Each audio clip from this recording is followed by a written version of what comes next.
If your HP notebook powers on but won't get past the black screen, this guide covers the most effective repair methods. We will troubleshoot startup failures, recover Windows, repair boot files, and use command prompt to get your laptop running again. A lot of errors pertain to this problem, and we're going to go ahead and jump into what should hopefully be a pretty straightforward process, guys. And we're going to go ahead and jump right into it. First thing I'd recommend doing would be to actually go ahead and boot to the troubleshooting utility on Windows 11. So if you do a hard power off 3 times in a row, Windows should automatically attempt to launch the startup repair utility. And if it doesn't find anything, it will give you the option to select advanced settings, in which case it will take you to a screen that looks like this. Now, if it does not take you to a screen that looks like this, or you're unable to get to that, you can also download the Windows 10 Media Creation Utility, or Windows 11. They probably will make a creation utility for Windows 11 at some point. And it doesn't really matter, you can actually run the Windows 10 utility on Windows 11 as far as I'm aware. And you should be able to run the troubleshooting utilities built in within it. So you just would go ahead and download it to an ISO file and then burn it to a DVD or USB. It'd have to be about 4 gigabytes or more. It couldn't be a small USB flash drive, and it couldn't be a CD. It'd have to be a DVD. And then you boot your computer from it. So depending on the computer manufacturer, you'd have to tap a different key on your keyboard in order to launch that menu, in order to select what boot drive you want to go off of. So it could be anything between the escape key, F2, F8, F12, for example, and those are the function keys on the top of your keyboard. So you may have to just do a little bit of trial and error. Shouldn't take you more than a couple minutes. Googling it would probably be best before you even begin. But anyway, we're ready to go ahead and jump right into it. So we're on the choose an option page. So these will look very similar whether you're booting from it directly within Windows itself, or if you're plugged in a USB flash drive with the media creation utility installed and you selected the recovery option. So when you are setting up your Windows 11 installation or Windows 10, depending on the drive you're using, there should be an option to repair your computer in the bottom left corner of the dialog window, one of the first screens that comes up. You go ahead and select that, and then it would take you to a troubleshooting screen like you see here. And you want to go ahead and select troubleshoot, reset your PC, or see advanced options. And then there are going to be a whole bunch of options in here that we're going to explore in today's video. The first one, we're going to actually go underneath advanced options and then select startup repair, fix problems that keep Windows from loading. So go ahead and select that first.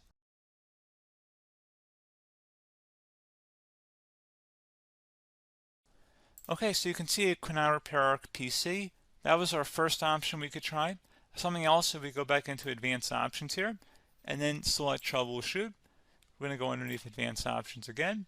You can go ahead and actually access safe mode by selecting startup settings. And then if you select the restart button, you have the option on the screen select safe mode with networking, which will give you a key on the screen. It'll tell you which key to press to enter that. I believe it's the F7 key. It'll do that for you. I'm not going to go over that in today's tutorial because I don't really want to go into safe mode, but you're more than welcome to attempt that by going into here and then selecting restart. Again, it'll launch another screen. It'll say what key do you want to press, and it'll give you like 7 or 8 different options, and you want to select safe mode with networking. There's also an option for a command prompt too, but that's going to be something we're going to cover later in this video, and we don't even have to go through that in order to access it. So that's why I'm not going to really push for that, because unless you know exactly what's causing the problem, you probably don't need to go into safe mode. Unless you're trying to recover files, in which case then you definitely can go into safe mode, but we're trying to actually recover our computer here. So I hope that makes sense.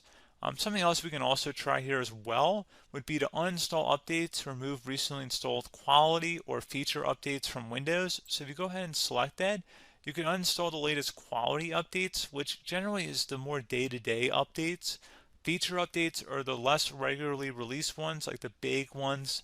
I would equate it to service packs in like Windows 7 and Windows Vista and Windows XP. So larger updates that occur once or twice a year at most. And the quality updates are more just a regular update. So probably obviously depend, it'll take longer if you're going to try and uninstall the latest feature update versus quality update. And maybe you don't need to go back that far. So just giving you guys a couple pointers with that. Something else you can also look at here, and we're going to jump into the command prompt in a little bit, but you can select System Restore, which will use a restore point recorded on your PC to restore Windows. And this is something I would highly recommend here, guys. So select next. Assuming you have a restore point saved on your computer, you go ahead and select the most recently created one, and you'll select next, and then you'll select the drive. You shouldn't actually have to select the drive. You can scan for affected programs, but we're going to keep it all default here, and then we're going to select finish. So once started, system restore cannot be interrupted. Do you want to continue? I think we're going to select yes. I don't think we have anything better to do on our computer right now, so just give it a moment here to initialize. It will take a couple minutes to run, obviously depending on how large your hard drive is and how much is saved on the system restore point. So just give it a couple minutes here.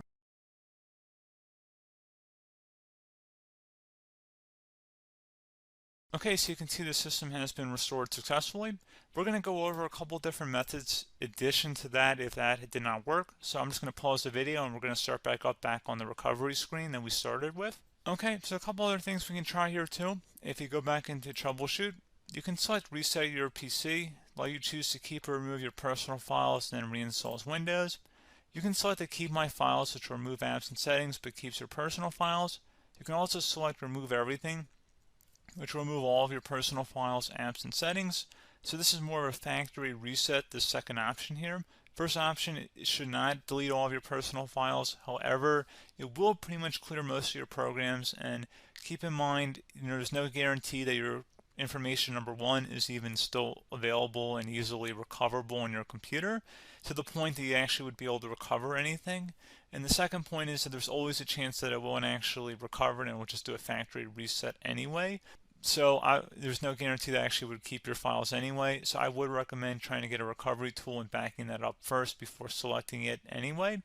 But again, those are a couple of different options. And then something else you can try here if you go back to the choose an option. Another option, if you go underneath choose an option and select troubleshoot, advanced options, and now select where it says command prompt. Okay, so the first thing we should do is type our main hard drive here. In most cases, it should be the C drive. So you just do a C colon and then hit enter on your keyboard.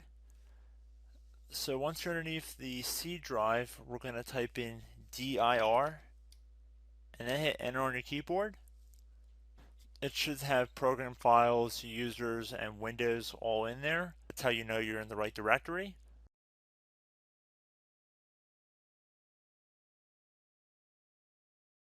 In some cases, it might be the D drive as well, so just keep that in mind.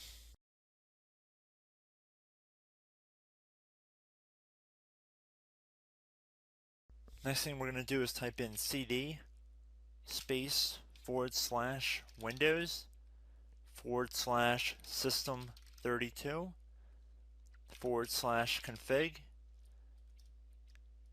and then you're going to hit enter on your keyboard.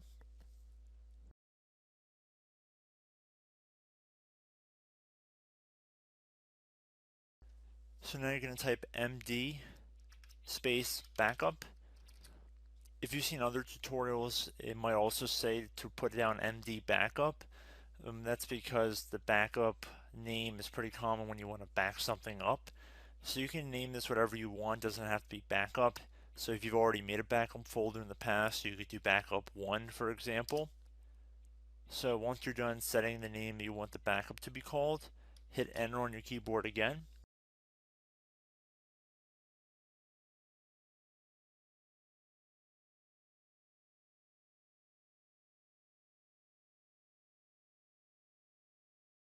At this point you want to type copy, C-O-P-Y, space, then you want to do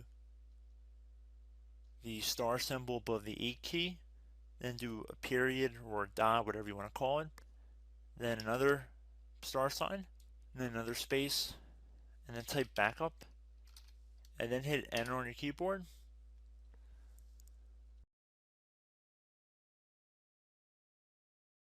Now you want to type cd reg back, REGBACK,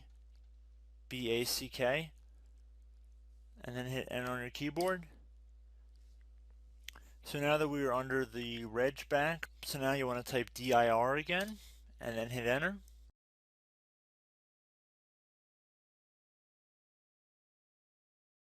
So now at this point we're going to type copy again. So copy, space, star sign, dot, another star sign, space, and then 2 dots. So we're going to type copy, space, star sign, dot, sign, star sign, dot, dot, and then hit enter on your keyboard again. So for overwrite, you want to overwrite all. So type A on your keyboard, so capital A, and then hit enter on your keyboard.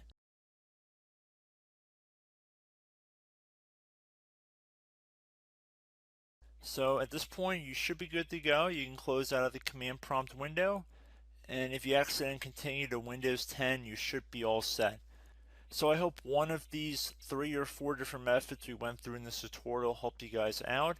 Again, I'm not sure if you guys heard me earlier, but try to go back into your safe mode if possible and uninstall any programs you know might be conflicting with the Windows startup if you can get into safe mode.